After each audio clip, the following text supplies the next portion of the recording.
एक बेहद महत्वपूर्ण मुद्दे पर जिस पर हम लगातार संघर्ष कर रहे हैं और जिस पर हरियाणा के लोग लगातार संघर्ष कर रहे हैं, उस मुद्दे को लेकर के आज ये प्रेस कॉन्फ्रेंस हमने आयोजित की है।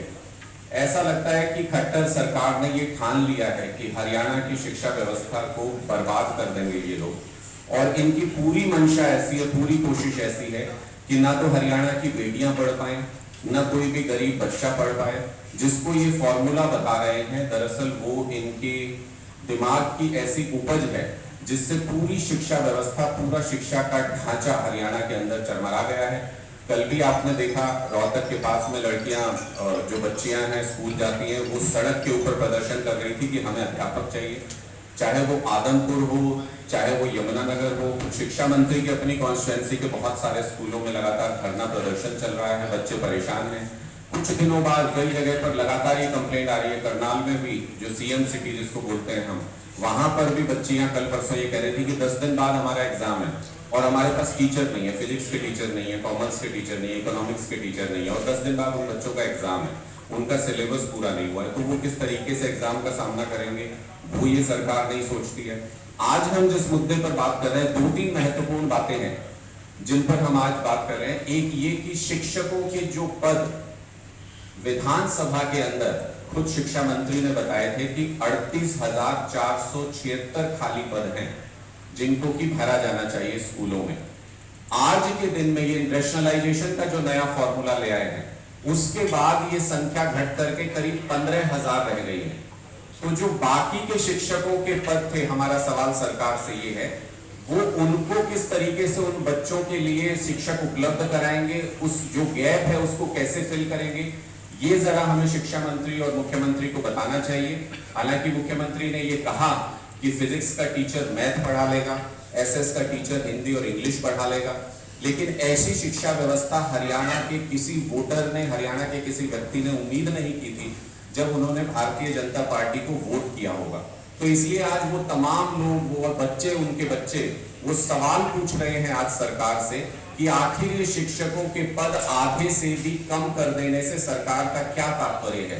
क्या वो या तो एक बार में अनाउंस कर दें कि वो सरकारी स्कूलों को बंद कर देना चाहते हैं, सरकारी शिक्षा व्यवस्था को बंद कर देना चाहते हैं, और सारे के सारे शिक्षा का जो पूरा का पूरा स्ट्रक्चर है उसको प्राइवेटाइज करना चाहते हैं। नमस्कार, आप देख रहे हैं खबरें ऑनलाइन चैनल। इस समय हम चंडीगढ़ के प्रेस क्लब खड़े हैं, जहां आम आदमी पार्टी की एक विशेष मीटिंग की गई थी, जो कि हरियाणा में शिक्षा पद्धति को लेके काफ़ी सवालिया निशान उठे थे।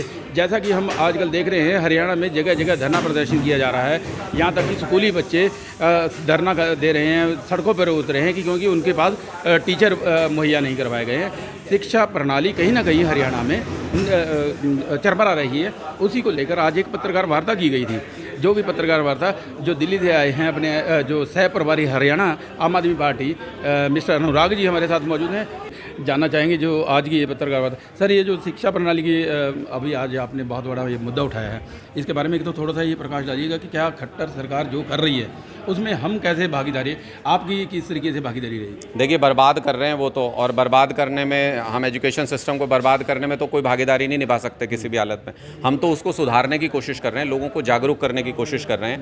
भारतीय जनता पार्टी ने एजुकेशन व्यवस्था की ऐसी हालत कर दी है कि बच्चियां सड़क पे गुहार लगा रही हैं, धरने पे बैठी हुई हैं बच्चियां, अपना कामकाज छोड़ के, पढ़ाई लिखाई छोड़ के, वो कह रहे हैं हमें टीचर दे दो, शिक्षक दे दो, 10 दिन बाद एग्ज़ाम है, कैसे देंगे एग्ज़ाम। और ये नई पॉलिसी लेकर के आए हैं, ऐसी इलॉजिकल पॉलिसी लेकर के आए हैं जिसमें 38,000 पोस्ट थी इस साल के शुरू में, जो शिक्षा मंत्री ने खुद बताया विधानसभा में, 38,000 पोस्ट थी शिक्षकों की जो भरी जानी थी। अब ये अचानक से रैशनलाइजेशन का एक फॉर्मूला ले आए, वो घट के 15,000 रह गई।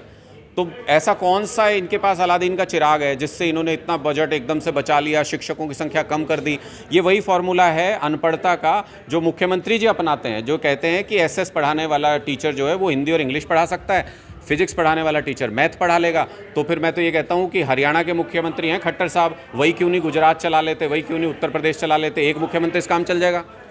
तो अगर हम बात करें कि अगर जिस तरीके से ये धरना प्रदर्शन चल रहे हैं और आम आदमी पार्टी की जो, अगर अभी भी अगर सरकार नहीं इस पॉलिसी को ख़त्म करने की या अपने फैसले पे अड़िग रहती है, तो आम आदमी पार्टी क्या आगे रणनीति बनाना चाहती है कि ये शिक्षा प्रणाली को दुरुस्त करने के लिए? देखिए, स्कूल तो बंद नहीं होने देंगे, एक भी स्कूल बंद नहीं होने देंगे, चाहे कितनी भी जोर लगा ले खट्टर सरकार। सारे स्कूलों पे धीरे धीरे पक्के धरने शुरू हो रहे हैं, गाँव के लोग ठान करके बैठे हैं कि एक भी स्कूल बंद नहीं होने देंगे, और आम आदमी पार्टी जागरूकता फैलाने का काम कर रही है। खट्टर सरकार की प्रायोरिटी में एजुकेशन नहीं है। ये बात सारे लोगों को हरियाणा में समझ में आ रही है और लोग अब कह रहे हैं कि हमारी प्रायोरिटी में भारतीय जनता पार्टी नहीं है। यही इस बात का हल है। इस सरकार को उखाड़ फेंकेंगे अगर ये बच्चों के स्कूल बंद कराएंगे। तो ये आपने सुना अनुराग जी को, जिस प्रकार से शिक्षा प्रणाली को दुरुस्त करने के लिए ये लोग अपने फैसले पे जो खट्टर सरकार के फैसला जो लिया है उससे साथ में मतलब टक्कर देने के लिए पूरे खड़े हैं।